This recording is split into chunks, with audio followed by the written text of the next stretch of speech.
Times brought to you by Chitale बंधू।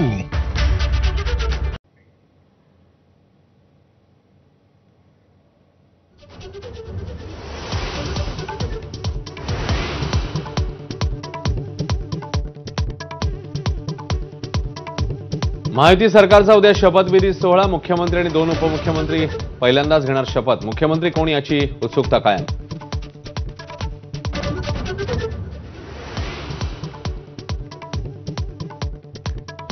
आरएसएसच्या मदतीमुळेच राज्यात महायुती 225 पार गेल्याची चर्चा। लाडकी बहीण आणि महायुतीतल्या समन्वयाने विजय सुकर झाल्याचं जाणकारांचं विश्लेषण।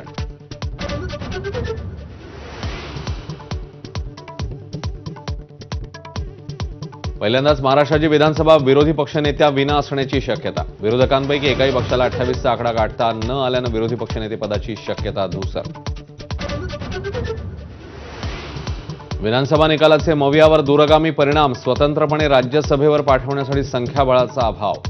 3 पक्षांना मिळून केवळ एकच खासदार देण्याची संधी। 363 महिला उमेदवारांपैकी 22 जणींच्या गळ्यात आमदारकीची माळ। मुंबईत केवळ 4 महिला आमदार।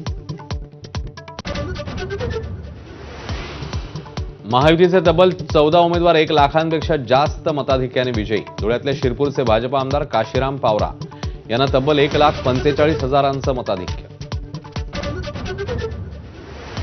चंदगडचे नवनिर्वाचित आमदार शिवाजी पाटील यांचा औक्षण करताना अपघात। जेसीबीतनं उधळलेला गुलाल आरतीवर पडल्यानं भडका।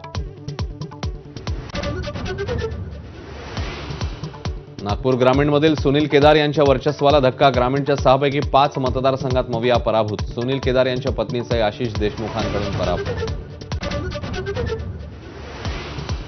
परत कसोटीत सलामीवीर जयस्वालचं शानदार शतक।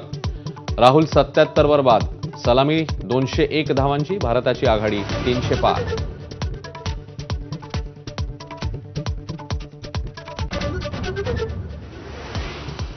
नमस्कार, मी अश्विन बापट। सकाळचे 10 वाजताच आपण बघताय बीपी माझा। सुरुवातीला एक नजर 100 घडामोडींवर।